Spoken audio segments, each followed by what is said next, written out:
né? Quero também agradecer, lógico, a oportunidade, né, de poder dividir com os irmãos o que Deus também nos deu, né? E como o pastor disse, vamos orar, né, para que Deus possa me usar como um instrumento, né? Não seja nada de mim, mas que o Senhor possa estar falando conosco nesta noite. Amém? Senhor, eu te agradeço, ó Pai, pela oportunidade dada para falar diante da tua igreja, Senhor. Pois sabemos que todos que aqui estão foram chamados pelo Senhor. E todos aqui, ó Pai, estão debaixo das tuas asas, Senhor. E estamos aqui para aprender de ti, para sermos direcionados pelo Senhor. Mesmo, Senhor, eu sendo homem, mas eu quero que o Senhor, neste momento, Senhor, faça de mim um instrumento nas tuas mãos, me usando através, Senhor, do seu Santo Espírito para falar à tua igreja tudo aquilo que está no teu coração, que nada venha de mim, mas que seja plenamente o Senhor falando ao teu povo, Senhor, tudo aquilo que o Senhor já passou para a minha pessoa, mas que seja transmitida, Senhor, pelo teu Espírito, que não venha nada de mim, mas tudo do Senhor. É que eu te peço, Senhor. Então fala conosco nesta noite com total liberdade, em nome de Jesus. Amém? Amém, irmãos. Eu quero começar lendo um texto muito conhecido, né? Por crentes, não crentes, crianças, adultos, né? Que é, na verdade, eu tava lendo eu fui ler essa historinha esses dias para os meus filhos, na hora que eles foram dormir, e essa história me pegou, porque ela tem muita coisa que a gente pode tirar dela. Então eu quero que os irmãos abram comigo no livro de Gênesis, capítulo 11. Nós vamos falar um pouquinho da história de uma torre da cidade de Babel. Amém?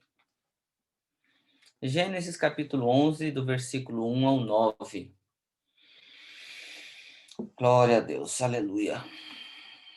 Santo é o teu nome, Jesus. Amém. Acredito que todos já acharam. Primeiro livro da Bíblia, nada tão difícil de se encontrar. Vamos lá.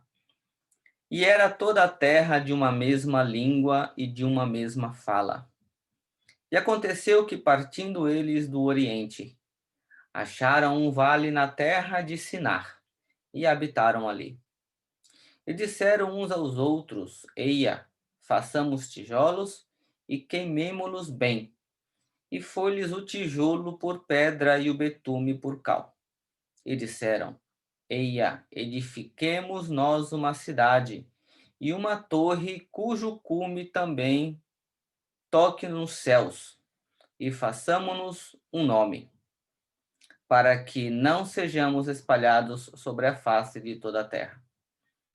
Então desceu o Senhor para ver a cidade, e a torre que os filhos dos homens edificavam.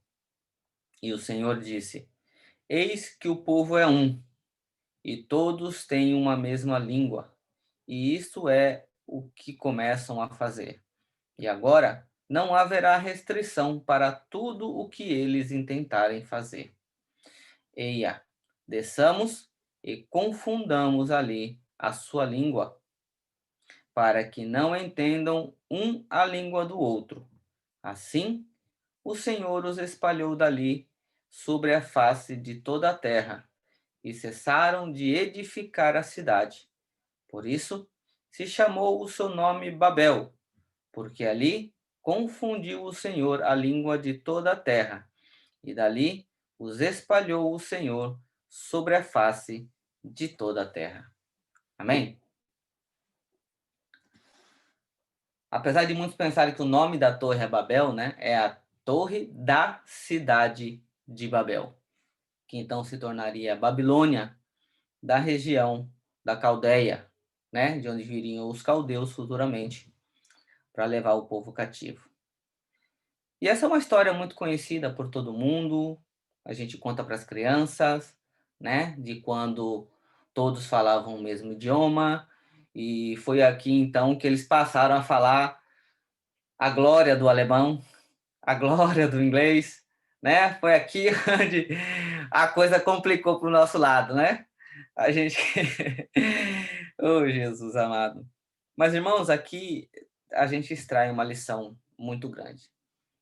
A gente sabe que o princípio de todo pecado é a desobediência, né?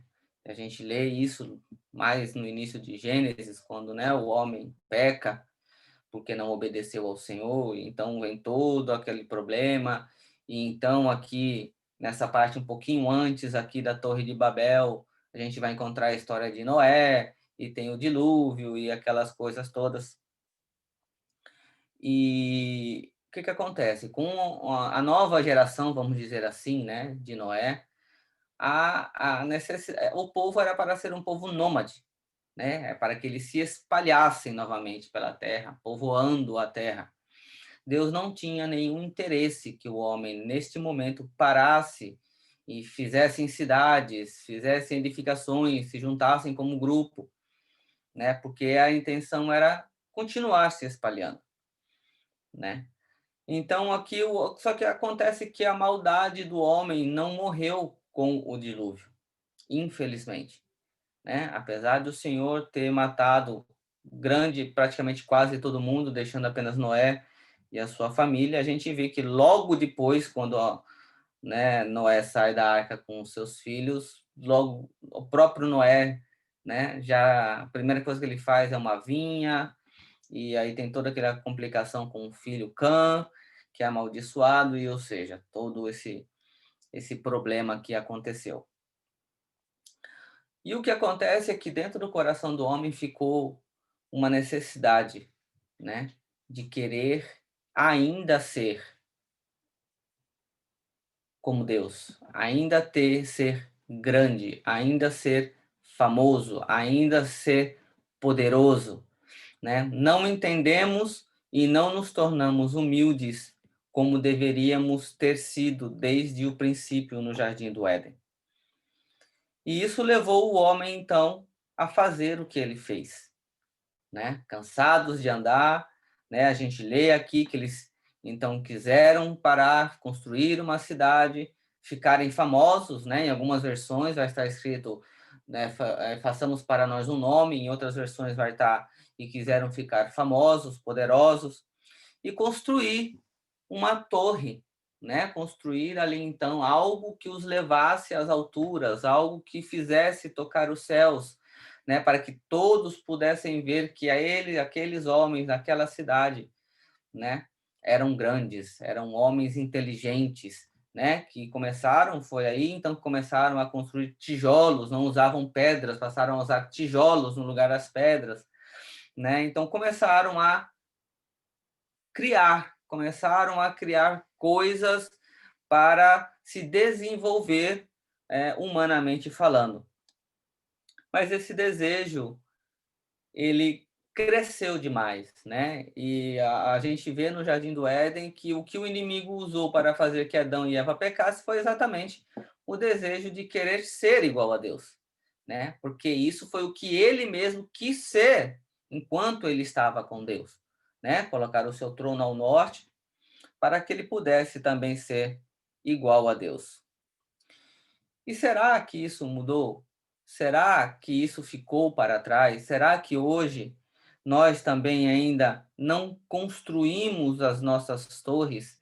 Será que hoje nós não continuamos construindo as nossas torres para a gente se elevar, seja na nossa vida financeira, querendo ter muito dinheiro, querendo ser famoso, querendo ter um nome acima do nome das outras pessoas, querendo ser pessoas de destaque, né? E isso acaba nos levando por caminhos de que a gente acaba se corrompendo espiritualmente, porque tudo isso apenas nos leva a querer adquirir algo dentro de um ambiente secundário, dentro de um ambiente material, né?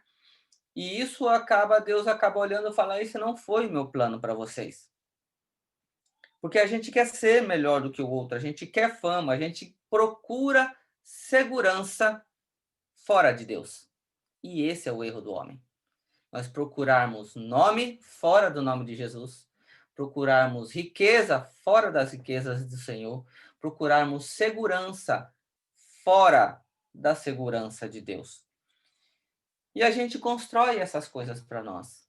Muitas das vezes sem a gente perceber, muitas das vezes sem a gente atentar para saber se essas coisas convém a nós fazermos ou não.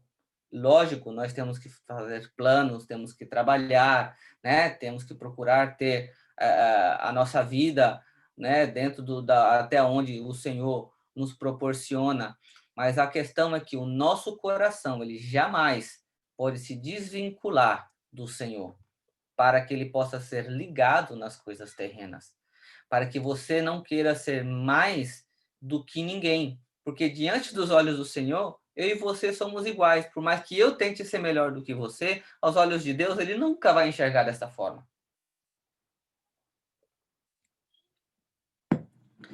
E acaba que nós acabamos construindo objetivos diferentes, tomando rumos diferentes, né? E o que acontece é que se a gente lendo esse texto aqui, você vê que quando o homem se une, ele é capaz de fazer maravilhas. Quando o homem se une, ele é capaz de fazer coisas que chegam até o conhecimento do Senhor, que ele fala: nada pode impedir o homem. Mas o problema é que o homem, quando ele se une entre homens sem Deus, tudo que ele produz é para a sua própria perdição. Uma vez que ele descarta Deus de tudo que ele faz, ele acaba construindo, seja o que for, para a sua própria condenação. Essas torres, elas foram, várias torres como essa foram construídas. Não foi só essa, né? Elas eram conhecidas como zigurates, se eu não estou enganado, que depois as cidades começaram a construir para adorar deuses pagãos, né? Um querendo construir mais alto do que o outro. E isso será que nos leva hoje? A gente vê aí, né, nações, cada uma querendo construir prédios mais altos que os outros, querendo chamar atenção para si, porque eu tenho mais tecnologia, porque eu tenho mais dinheiro, porque eu sou mais, porque eu sou melhor do que você. E a gente fica discutindo e a gente fica procurando crescer em um meio aonde a gente não pertence, buscando ser famoso, buscando coisas que são temporais, né? Porque você pode ser famoso, você pode chegar a ser alguém muito famoso hoje, mas daqui a 10, 15 anos todo mundo te esqueceu. E aí vem a depressão, porque ninguém mais vai olhar para você, porque você procurou ser famoso e conhecido aos olhos dos homens e não aos olhos de Deus. E os homens têm uma facilidade muito grande de esquecer.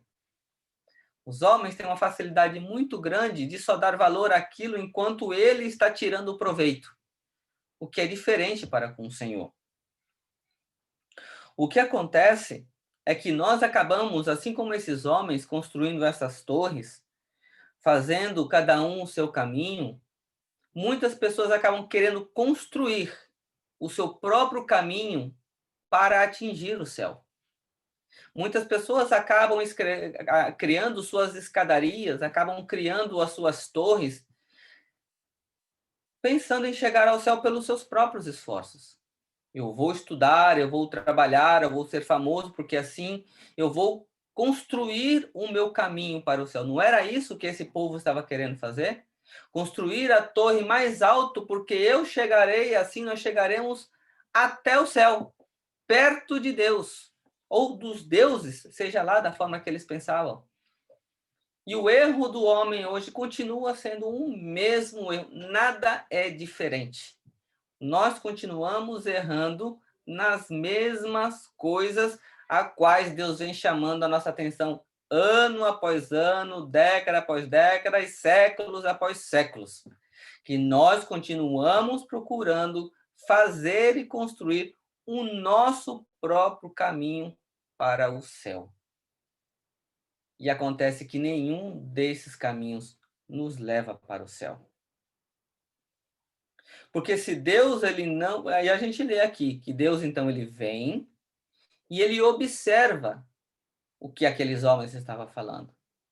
E até hoje, Deus continua vindo, Deus continua descendo e observando o que nós, homens, continuamos fazendo. Porque se Deus não destruir a nossa torre, se Deus não destruísse essa torre, se ele não destruir a minha, se ele não destruir a sua torre, nós vamos continuar enganando a nós mesmos, pensando que nós temos condições de comprar a nossa entrada, de comprar o nosso caminho, de construir o nosso caminho para o céu, porque nós temos que entender que nós não precisamos de uma escadaria, nós precisamos de um Salvador. Não precisamos de uma torre. A salvação, o céu não chega através de uma torre, ela chega através de um homem chamado Jesus. Porque ele é quem diz: eu sou o caminho, a verdade e a vida. Ninguém vai ao Pai, ninguém chega ao céu se não for por mim. Você pode ter a escada mais longa que você puder construir, a torre mais alta que o dinheiro puder comprar, pode ser lá na Arábia, pode ser onde for.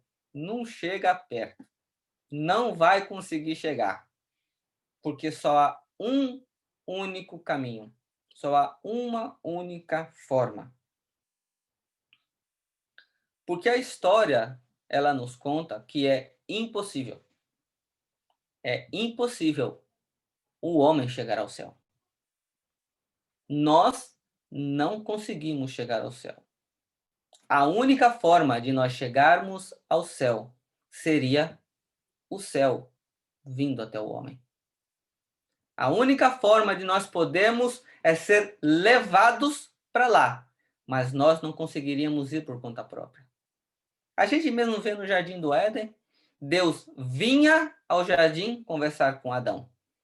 Por causa dos nossos pecados, Jesus veio à terra para fazer a pregação das boas novas, para que nós então nos arrependêssemos, entendêssemos que era por ele. Se o céu não viesse até nós para nos dar uma chance, uma oportunidade, uma esperança, não seria torre, não seria prédio, não seria escadaria. Nós tínhamos que entender que nós não somos capazes de subir se o céu não descesse primeiro. E isso é uma coisa que nós temos que entender. O homem, ele não foi criado como um ser independente de Deus. Se a gente for lá para o próprio Gênesis, no capítulo 1, no versículo 16, a gente vai encontrar lá: façamos o homem a nossa imagem. Não é isso? Então, Deus Trino, ele diz: façamos o homem a nossa imagem. Isso significa que o homem, o homem totalmente dependente de Deus para a sua essência de vida e razão de ser. Porque nós não nos criamos sozinhos. Além de Deus nos criar, porque se você for ver os animais, ele disse: haja, haja e haja. São seres independentes. Mas quando Deus fez o homem, ele fala: façamos a nossa. O homem é dependente porque ele tem a minha essência. Ele não tem razão de viver se não for por mim, se não for em mim, conectados em mim. Então, quando nós tentamos ser independentes de Deus, nós perdemos totalmente a razão da nossa vida e a razão do nosso ser. Porque nós não fomos criados seres independentes de Deus. E isso é o que nós temos que entender. Deus nos fez seres dependentes e conectados com Ele. Por mais que a gente procure se afastar da presença de Deus, jamais seremos desconectados dele, né? Nós podemos fazer tudo quanto é erro, mas Deus continua. Para você ver, os homens estavam fazendo o que era errado, mas os olhos do Senhor ainda estavam sobre os homens. Os olhos do Senhor continuam sobre a minha vida e continuam sobre a sua vida. Por mais que a gente erre, querendo acertar, por mais que a gente fuja, o que acontece? Até mesmo se você for ver a história, né, me fugiu o nome agora do profeta, né? Lá da baleia. Estou falando aqui, até esqueci, né? Ele tentou fugir da presença do Senhor, Não é isso? Por mais que você tente fugir da presença de Deus, não adianta. Você pode pegar um barco para o lado diferente, você pode até dentro da baleia ou do peixe, né? Não vou falar baleia, né? Senão eu vou pensar com uma baleia. Dentro do grande peixe, lá no fundo do mar. Ele orou e Deus estava olhando. Então, por mais que a gente possa errar, Jonas, ô glória, veio, Jonas. Por mais que a gente possa fazer, muitas das vezes, o que não agrada ao Senhor, mas o Senhor nunca me abandonou. O Senhor nunca te abandonou. O Senhor nunca vai te abandonar. Porque Ele sempre te amou. A intenção do Senhor é que você recorde de que você depende dEle. De que você se lembre, de que você se humilhe, mas se humilhe no sentido de ser humilde, de entender que você não consegue uma vida sem o Senhor. Não existe vida sem Deus. E que nós precisamos de um Salvador. E esse Salvador já foi trazido até nós. A loucura da ilusão humana de que posses e atividades criativas eram insuperáveis não ficaria sem resposta, e o julgamento de Deus logo se manifestou, demonstrando que a unidade humana era superficial sem Deus. O homem pode muitas coisas se ele se unir. Ele pode fazer maravilhas. Não vou dizer milagres, mas ele faz maravilhas. O homem pode fazer maravilhas se ele se unir. Mas isso de nada vale se não tiver Deus. E Deus, ele traz um peso em tudo que a gente faz, tentando fugir da presença dele. Toda vez que a gente tenta fugir da presença de Deus, ele manda um laço e tá para tentar puxar a gente para perto dele de novo. Uns são sofridos, outros talvez nem tanto, mas o Senhor, ele não tem nenhum prazer na morte de alguém que está longe da sua presença. A própria palavra nos diz que o Senhor não tem prazer na morte, né, dos ímpios. Ele não tem prazer algum. Porque nós temos que entender que, certos ou errados, todos nós somos criados por Deus e todos nós temos um lugar no coração do Senhor. Mesmo aqueles que hoje não confessam ao Senhor Jesus Cristo e que vivem na prática da criminalidade, seja ela em suas multiformas, mas o Senhor ainda os ama. E o Senhor ainda espera e dá oportunidade para cada um, porque pecado não tem tamanho, nem grande e nem pequeno. Um adultério, um assassinato, não é pior do que uma mentira, porque todos eles nos afastam da presença do Senhor. Então, eu já estive do outro lado. Hoje, o Senhor me chamou e eu estou do lado da luz. E o que Deus quer que eu faça, Ele não quer que eu construa muros. Ele quer que eu me espalhe. Todos nós que somos chamados para disseminar a palavra do Senhor. Não podemos nos unir, porém nos fechando, e sim nos espalhando, né? Vamos dizer que temos que ser crentes nômades, sair por aí espalhando, aonde quer que a gente vá, a gente espalha a palavra do Senhor. E isso é importante. Porque uma outra coisa que, se a gente observar a Bíblia, a gente geralmente fala que a Bíblia, ela conta a história de Jesus, né? Que a Bíblia é sobre Jesus. Isso é lógico, ela é. Mas ela conta também uma história de um outro personagem muito importante. Jesus não está, né, explicitamente ou em pessoa no Antigo Testamento, né? Jesus no Antigo Testamento, ele é uma profecia, né? Então, o Antigo Testamento, ele fala sobre a vinda de Jesus, do Messias. Mas o Antigo Testamento, ele conta a história de um personagem chamado homem. Porque antes de Jesus vir, foi necessário contar a história desse personagem, de como ele erra, de como ele é falho. Porque se você lê o Antigo Testamento, você vai ver o homem errando uma vez, duas vezes, três vezes. Deus mata quase todo mundo, deixa só 9, né? 2, 4, 6, 8 pessoas, não é isso? Noé, a esposa, os 3 filhos. E a gente continua errando. E aí vem reis, atrás de reis, cada um. Nasce um bom, 10 ruim. Nasce um bom, 10 ruim. Né?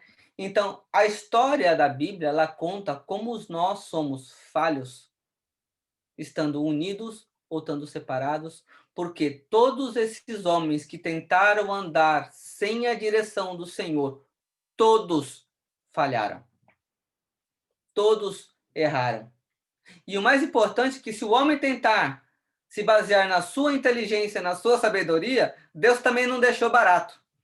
Ele colocou um homem que na sua palavra diz que não houve e não haveria um homem mais sábio na terra, chamado Salomão. E toda a sabedoria do mundo que estava presente naquele homem funcionou? Não, porque mesmo sendo o homem mais sábio, ele acabou pecando. Ele acabou queimando incenso a deuses estranhos. Acabou acumulando para si mulheres que desviaram o seu coração.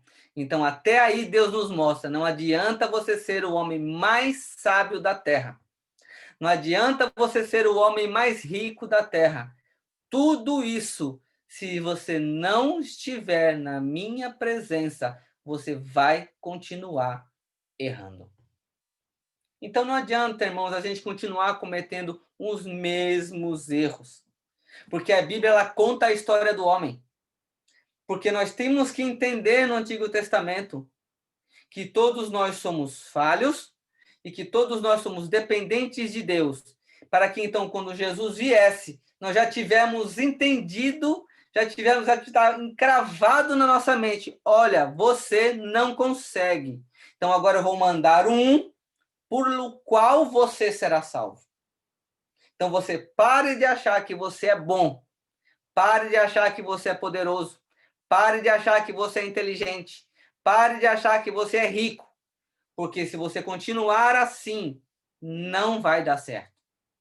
Então aí ele manda Jesus. Aí vem o Novo Testamento. Aí Jesus fala que eu vim buscar pecadores para o arrependimento.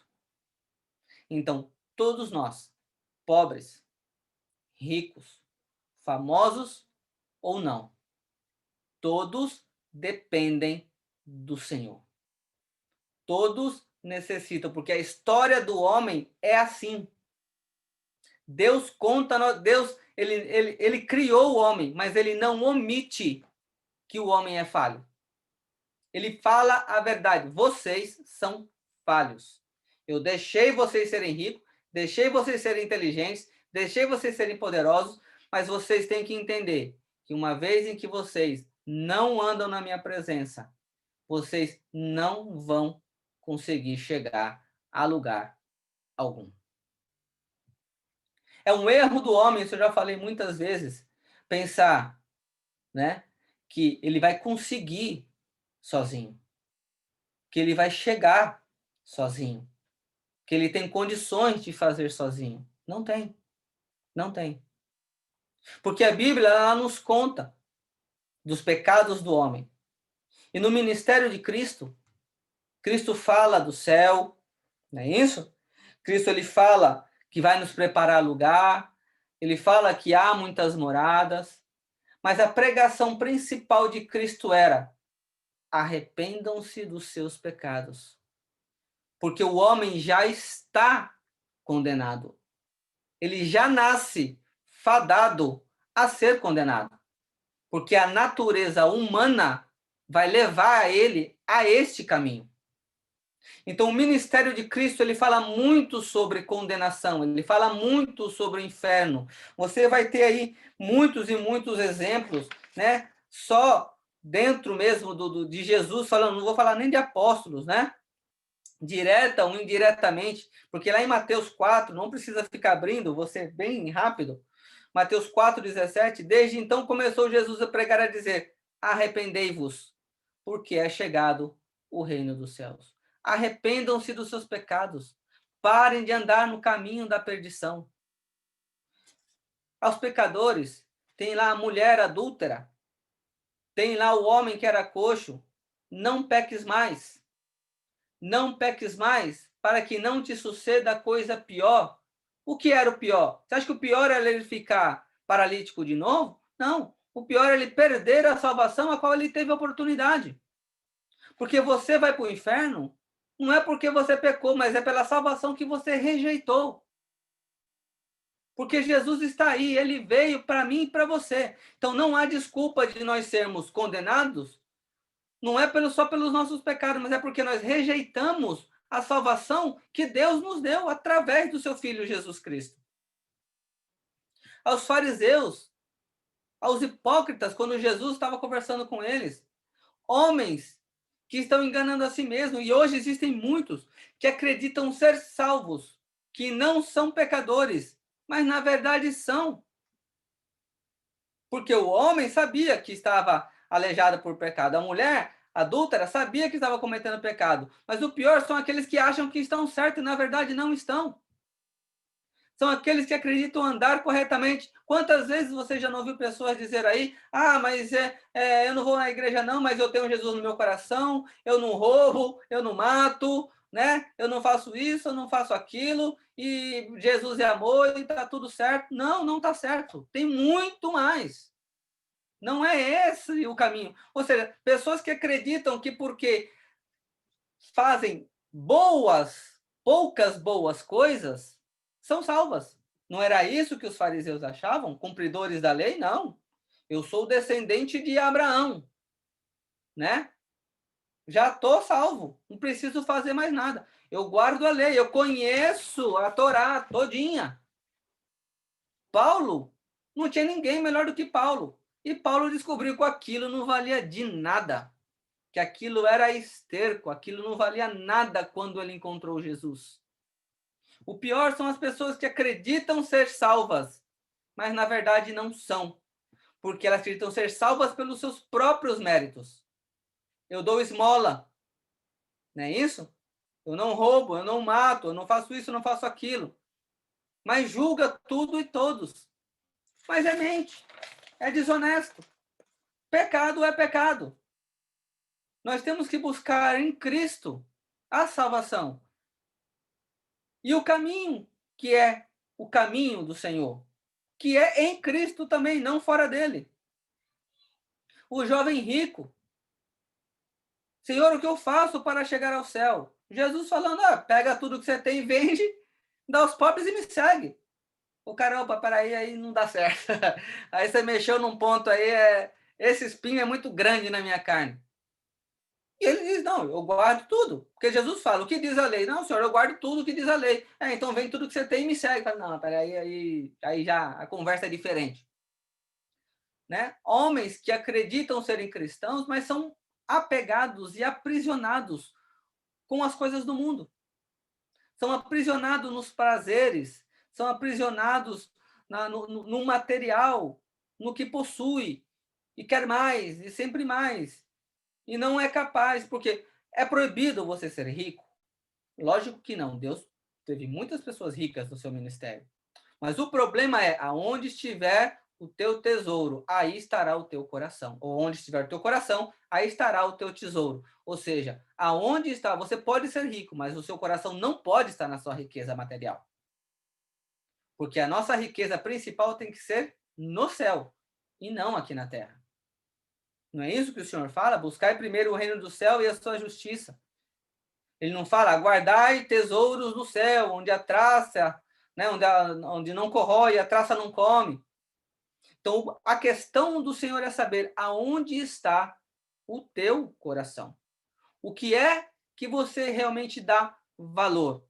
Você tem uma boa casa? Glória a Deus por isso. Você tem um bom carro? Glória a Deus por isso. Você come do bom e do melhor? Veste? Glória a Deus por isso. Mas e se amanhã você perdesse tudo isso?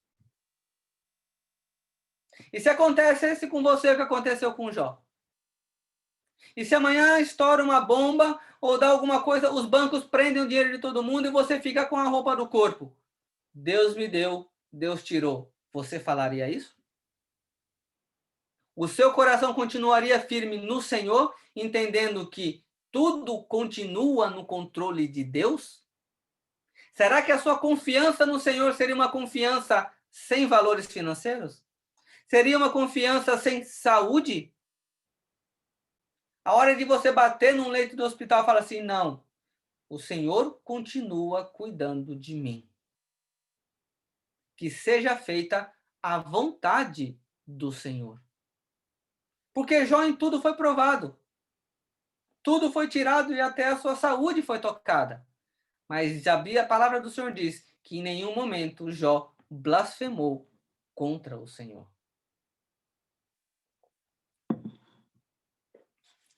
É por isso que nós temos a necessidade de nascer de novo. É por isso que o Senhor, quando conversa com Nicodemos, fala: é necessário nascer de novo. Nós não podemos continuar sendo nascido da carne, porque quem nasce da carne é carne, mas quem nasce do Espírito é Espírito. E aí a gente começa a entender as coisas espirituais. Aí a gente começa a dar valor nas coisas espirituais. Aí o céu começa a ter mais valor do que as coisas da terra. Aí a sua visão sai do horizontal e vai para o vertical. E tudo que você faz em Cristo não é para as coisas desse mundo, mas é porque você sabe que o que ele tem de melhor para te dar não é carro, não é casa, mas é um lugar ao lado do Senhor, sentado ao lado do Pai, na glória, onde ali é só festa, no sentido de só paz, gozo e alegria no espírito, porque lá em cima não haverá alegria na carne, é no espírito. E por isso que é necessário que a gente nasça do espírito para desfrutar as coisas do espírito. E o que acontece é que ali no livro de João, acontece algo interessante também. João 1, versículo 40 a 41, que diz assim: era André, não era eu, mas era o André, apóstolo, irmão de Simão Pedro, um dos dois que ouviram aquilo de João e o viam seguindo, de João o Batista. Este chamou primeiro a seu irmão Simão e disse-lhe: achamos o Messias, ou glória, que é traduzido Cristo. Eu já expliquei várias vezes que Cristo não é nome, né? Então, como tem João o Batista, porque batizava, era Jesus Cristo. Cristo significa Messias. Então, Jesus o Cristo. E aqui algo diferente acontece. Porque André já seguia a João o Batista. Mas então aqui, aquele a quem João ministrava aparece. O Cordeiro de Deus, que tira o pecado do mundo. Então, por mais que André, Pedro, os outros tivessem a sua vida secular, pescava, mantinha a sua vida secular, teve um dia que André encontrou Cristo. Então, André teve toda a sua história, como Pedro, como Tiago, como João, todos tiveram a sua história. E é a mesma história contada de todos os homens. Homens de pecado, homens que buscam as coisas materiais. E o interessante, a coisa mais maravilhosa da história, mesmo que ela tenha começado errado, é que é a minha, é a sua história também. Mas o que escolhem Jesus, aqueles que escolhem Jesus, essa história vai ter um final feliz. Porque em algum momento, a nossa história, ela vai se encontrar. Em algum momento, a minha história vai se encontrar com a história de Cristo. E agora nós vamos juntos ter um só objetivo, um só alvo, uma só fé, um só Espírito. O importante é que a nossa história um dia se encontre com a história de Cristo. Porque a Bíblia conta a sua. Depois ele vai começar a contar a de Cristo. Mas primeiro ele tem que te convencer que você é um pecador. Primeiro ele tem que convencer que você é dependente de alguém para atingir os seus objetivos maiores, que é o de alcançar o céu. Porque você passou a vida construindo torres, você passou a vida construindo escadarias, você passou a vida buscando algo que você não conseguiria alcançar. E é necessário que essa história seja contada para que você entenda que, por mais que você se esforce, você não vai alcançar.